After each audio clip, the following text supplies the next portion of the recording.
கிறிஸ்துவுக்குள் பிரியமானவர்களே, என் அன்பு சகோதர சகோதரிகளே, ஆண்டவர் நாமத்திற்கு சோத்திரம். தினம் ஒரு ஜப வழியாக பேசிக்கொண்டிருப்பது உங்கள் அன்பு சகோதரன் பிரபு. எப்படிங்க இருக்கீங்க? இன்றைய நாள் எப்படிங்க போச்சு? உங்களுக்கு மகிழ்ச்சியாக இருந்தீங்களா? எப்போவுமே சந்தோஷமாக இருங்க. நம் ஆண்டவர் ஆகிய இயேசு கிறிஸ்து நம் ஜபங்களையெல்லாம் கேட்டு நம் அனைவரையும் ஆசீர்வதிக்க போகிறாரு. மகளே மகனே கலங்காத, மனமுடைஞ்சி போகாத, நான் இருக்கேன், உன் கூட தான் இருக்கேன், தைரியமாக இருன்னு சொல்கிறது யாருங்க? நம்ம ஏசப்பா. ஆம் என் அன்பு சகோதர சகோதரிகளே, தன்னைத்தான் தாழ்த்துகின்றவன் உயர்த்தப்படுவான் என்று வேதாகமம் கூறுகின்றது. ஆண்டவர் உங்களை உயர்த்துவார். நீங்கள் அவருக்காக காத்திருக்கின்றீர்களா?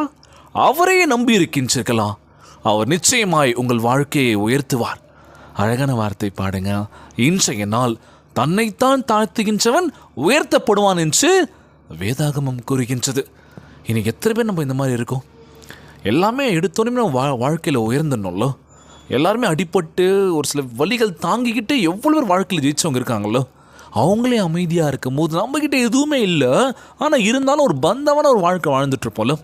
பார்க்குறதுக்கே வாயடிச்சு போயிடுவோம். நம்ம பாரு இப்படிலாம் இருக்கிறாங்களோ, இவங்க நல்லா வெயிட்டாக இருப்பாங்க போல, இது இவங்களுக்கு என்ன கஷ்டம் இருக்க போகுதுன்னு சொல்லி என்ன பண்ணுவோம், பார்க்குற நம்மளுக்கு அப்படி தோணும்ல. ஆனால் எல்லாமே இருந்தாலும் தாழ்மை நிலையில் நம்ம இருக்கோம் பார்த்தீங்களா? தாழ்த்தப்படுகின்றவன் உயர்த்தப்படுவான்னு சொல்கிறாங்க பார்த்தீங்களா? அந்த மாதிரியான ஒரு விஷயம் நமக்குள்ளாக இருக்கா? யோசிச்சு பாருங்கள். இன்றைய நாள் முழுக்க நம்ம ஆண்டவராக இயேசு கிறிஸ்து நம்மளை எப்படி வழிநடத்தினார்? நீங்கள் எப்படி இருந்தீங்க? நீங்கள் எப்படி நடந்துக்கிட்டீங்க? என்னென்ன விஷயங்கள் நீங்கள் ஃபேஸ் பண்ணீங்கன்னு சொல்லி யோசிச்சு பாருங்களேன். கண்களை மூடி, ஐயோ இவ்வளோ விஷயம் நான் கடந்து வந்தேனா அப்படின்ற மாதிரி இருக்கும்ல. ஸோ தாழ்த்தப்படுகின்றவன் உயர்த்தப்படுவான். சோர்ந்து போகாதீங்க, நீங்கள் தாழ்ந்தே போங்க. நிச்சயமாக நம்ம ஆண்டவராக இயேசு கிறிஸ்து ஒரு நாள் இல்லை ஒரு நாள் கண்டிப்பாக உயர்த்துவார். அந்த நாள் வருகின்ற பொழுது சந்தோஷத்தினால் நீங்கள் துள்ளி குதிப்பீங்க. எதிர்பாராத நேரத்தில் நம்ம வாழ்க்கையில் மாற்றங்கள் கிடைக்கும் போது எப்படிங்க இருக்கும்? இந்த விஷயத்துக்காக நான் காத்துட்ருக்கேன், எனக்கு கிடச்சிது அப்படின்னு சொல்லும் போது அவ்வளோ சந்தோஷமாக இருக்கும்ல. கண்ணே கலங்கிடும், ஆனந்த கண்ணீராக வரும். நிச்சயமாக அந்த நாள் வெகு விரைவில் வரப்போகுதுங்க. சோர்ந்து போகாதீங்க. நம்ம ஆண்டவராக இயேசு கிறிஸ்து நமக்காக சிந்திய ரத்தம், நமக்காக மரித்த நம்ம ஆண்டவராக இயேசு கிறிஸ்து, அவருக்காக நம்ம என்ன செய்ய போகிறோம்? என்ன பண்ண போகிறோங்க? கீழ்ப்படிதலோடு இருக்க போகிறோமா? இல்லை நம்மளுக்கு பிடிச்ச மாதிரி இஷ்டத்துக்கு வாழ போகிறோமா? இதுதானே எனக்கு பிடிச்சிருக்கு, இந்த விஷயம் தான் எனக்கு வேணும்னு சொல்லி ஓட போகிறீங்களா?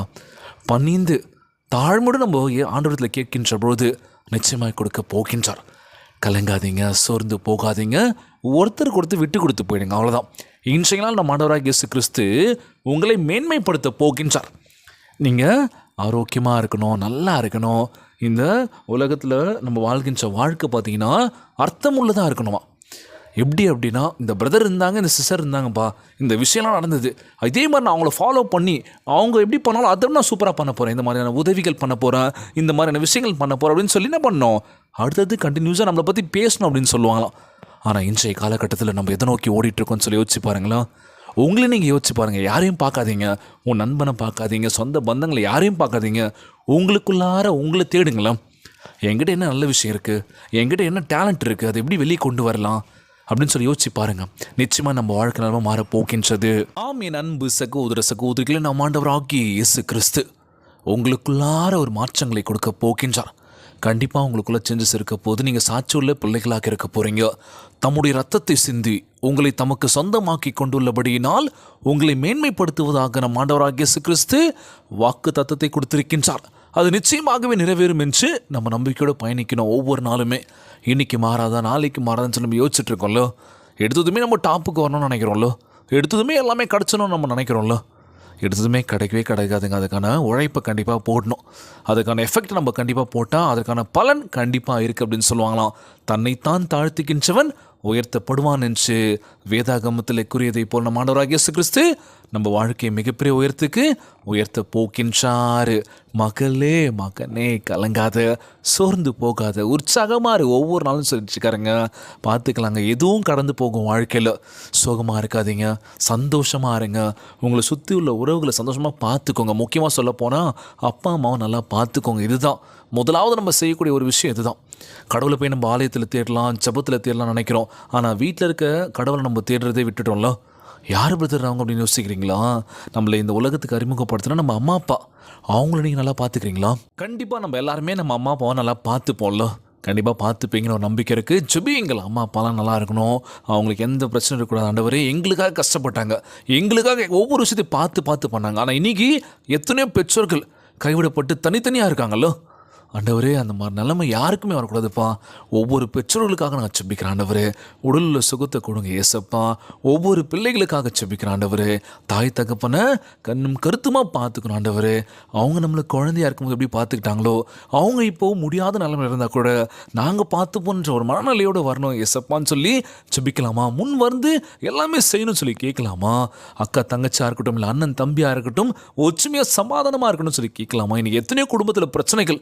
காரணம் என்ன அப்படின்னா, எனக்கு மட்டும் இவ்வளோ சொத்து எழுதி வச்சுட்டு அவனுக்கு அவ்வளோ சொத்து எழுதி வச்சுட்டு அப்படின்னு சொல்லி என்ன ஆகுது? சாதாரண சொத்துக்காக அழிச்சுக்கிட்டு இன்றைக்கி எத்தனையோ குடும்பங்கள் பிரிஞ்சு போயிருக்கலோ, எத்தனையோ குடும்பங்கள் வந்து சந்திக்காமல் இருக்குது. அப்படியே போயிட்டாங்க. காரணம் என்ன அப்படின்னா, அந்த காசு பணம்.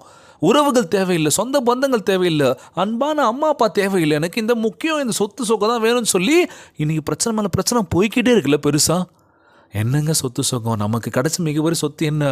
அம்மா அப்பா தான், வேறு எதுவுமே இல்லை அப்படின்னு சொல்லுவாங்க. நிச்சயமாக நீங்கள் எல்லாருமே அம்மா அப்பா நல்லா பார்த்துக்கோங்க. கூட இருக்க உறவுகளை நேசிக்க பழகுங்க, சந்தோஷமாக பார்த்துக்கோங்க. அதுதாங்க சந்தோஷமே. நம்ம ஆண்டவராகிய இயேசு கிறிஸ்து கேட்குற விஷயம் இதுதான். என்ன நீ எப்படி அன்பு செய்கிறியோ அதே மாதிரி சுற்றி உள்ள உறவுகளை அன்பு செய். உன்னை எப்படி சந்தோஷப்படுத்துறியோ அதே மாதிரி எல்லாரும் சந்தோஷப்படுத்து. இது போதும். காசுன்னு ஓடிட்டுருக்கோம். இதுதான் வேணும்னு சொல்லி என்ன பண்ணிகிட்ருக்கோம்? அது நோக்கி போயிட்டுருக்கோம். அதுவும் வேணும் தான், ஆனால் அதுதான் வாழ்க்கைன்னு சொல்லி ஓடிட்டுருக்கோம் பார்த்தீங்களா? அதுதாங்க. அதை நோக்கி நம்ம ஓடிக்கின்ற பொழுது நம்ம இளமையும் போயிடுது, எல்லாமே போயிடுதுല്ലോ. என்ஜாய் பண்ண முடியலല്ലോ வாழ்க்கையிலோ. ஸோ நம்ம ஆண்டவராகிய இயேசு கிறிஸ்து நம்ம உடல் தெம்பு வலிமையை கொடுக்க போகின்றார். இன்றைய நாள் ஜெபம். உலகில் வாழ்கின்ற எல்லாருக்கும் நம்ம ஜெபிக்க போகிறோம். ஜெபத்திற்குள்ளாக பயணிப்போமா? எங்களை மிகவும் அதிகமாய் நேசிக்கின்ற அன்புள்ள ஆண்டவராகிய இயேசுவே, இன்றைய நாள் வாக்குறுதி வசனத்திற்காக நன்றி ராஜா.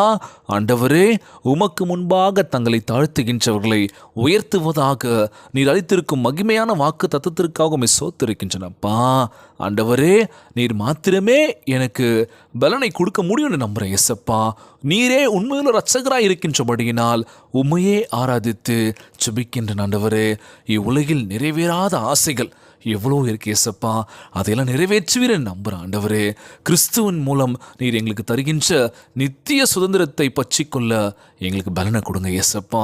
ஆண்டவரே, எங்கள் வாழ்வில் எல்லா ஆசீர்வாதத்தையும் தருவதாக இயேசு சிந்திய இரத்தத்திற்காக எப்போதும் நன்றியுடன் இருப்போம் என்று வாக்கு கொடுக்குறேன் ஏசப்பா. நீர் வாக்கு தத்தத்தை நிறைவேற்ற உண்மை உள்ளவராக இருக்கின்றீர் என்பதை உம்முடைய வேதாகமத்தில் கூறியதைப் போல தாழ்த்தப்படுகின்றவன் உயர்த்தப்படுவான் என்று நிச்சயமாக எங்கள் வாழ்க்கை நிலைமை மாறும் நம்புகிறேன் ஏசப்பா. உம்முடைய சுய பலனால் அல்ல, உம்முடைய கிருபையினால் கொண்டு மாத்திரமே எங்களை நீர் மேன்மைப்படுத்துவதாக உமக்கு கூடான கொடி சோத்திரங்களை ஏறெடுக்கின்ற ஆண்டவரே. இந்த ஜெபத்தை கேட்டுக்கொண்டிருக்கின்ற என் அன்பு சகோதர சகோதரிகள், என் அன்பான உறவுகள் எல்லோரையும் பார்த்துக்கோங்கப்பா.